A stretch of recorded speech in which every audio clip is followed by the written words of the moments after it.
and drop the bogus charges.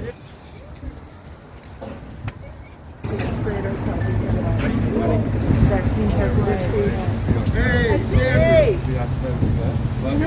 Free Franklin. This is Frank Sterling, and I'm out here in Pittsburgh at the Superior Court in Pittsburgh. They're trying to charge me allegedly with resisting arrest during a protest against the Antioch police chief. So what happened at the event? Well, it was a going away party for the chief Tammany Brooks, who was leaving Antioch and taking a new job in Boise, Idaho, and he was being celebrated by a group called Antioch Backs the Blue and a couple other community organizations. And we came as a small group to say that he is not to be celebrated due to the crimes he committed, we feel, against our community. This was on September 21st last year, 2021. Yeah, it was September, it was I think it was the 18th. 18th, okay. And this happened at an Antioch public park. Yeah, at a park. And then what happened? Did they not like you protesting the police? Yeah, basically the people that back the blue and the other people that were there to celebrate the chief, not everybody, but a couple instigators wanted to rip our signs out of our hands and urged others to join in on blocking us. Basically, they were doing photo ops with the chief, and everybody was kind of doing the handshake and taking their picture with the chief. They gave him a plaque and how much they loved him. And we were in the background trying to hold up our protest signs and get them in the photo op. So they'd have to be cropped out or they'd be in there. And people started trying to take our signs and block us physically with their bodies. The band struck up some music and everybody tried to dance in our way. And basically kind of devolved from there as people tried to take our signs and our bullhorn from us. People other than me, of course. I wasn't in any altercation, but other members of my group who were being attacked by this woman,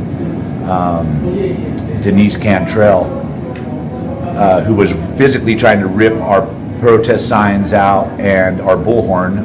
Was she a police officer? No, she was one of the organizers of the event. Mm-hmm. And so it just devolved from there into kind of like a melee where the police kind of pushed them aside and then arrested us.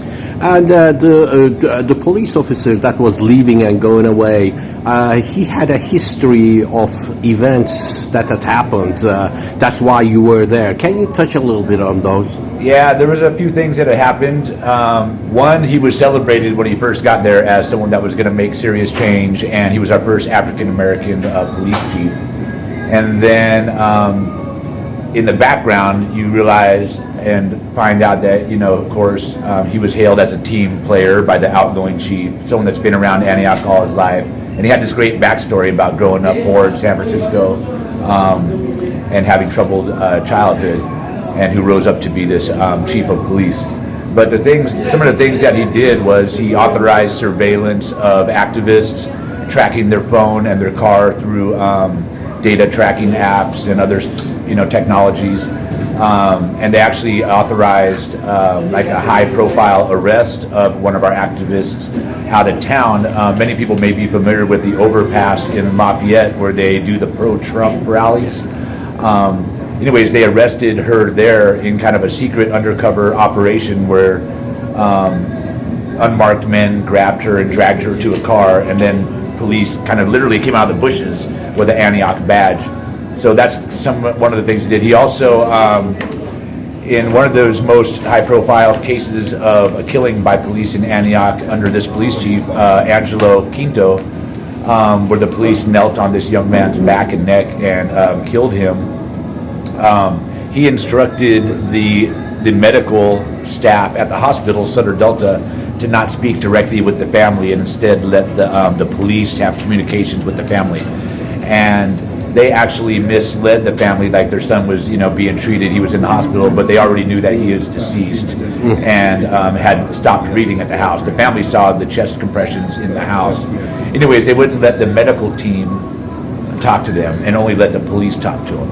And they basically didn't pass on the severity of their son's condition to the family, and basically told them other stories. You can call them lies, you can call them whatever you want. They didn't tell them the truth about the condition of their son in the hospital.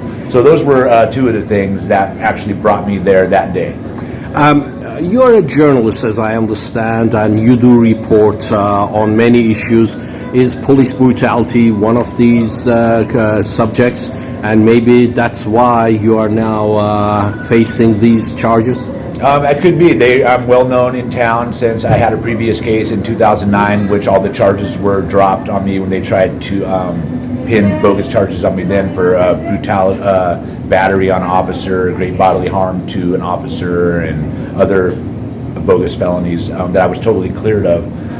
Since that time, and even before that, I was already covering police brutality stories and learning about what was happening in my own city in Antioch. Before that, I was kind of following more high-profile cases, Alan Bluford, Oscar Grant, stuff like that, people that I've heard of in other states and other cities. And then, of course, I started learning more about what happened in Antioch, like the case of Tammany Brooks in 2015, after me. But in 2015, he was suffocated and crushed, similar to like George Floyd was. 2016, Wendell Celestine was put in a chokehold in a downtown street in the middle of the night and choked to death in town. Those were after mine. But there was plenty of other ones, around my time or even before me. So, yeah, I don't know what their motivations are personally. I can't read their minds, but I know they know who I am due to my activism in town, especially during the last summer after George Floyd happened. Like a lot of cities across the Bay Area and the country, Antioch saw a rise in protests and high-profile protests outside the police department with a hunger strike, multiple marches from the downtown city park to the police station, people doing protests on the corner, pulling up "I can't breathe" signs and stuff like that. So I was a part of a lot of that. Thank you. Okay, all right, go, Steve.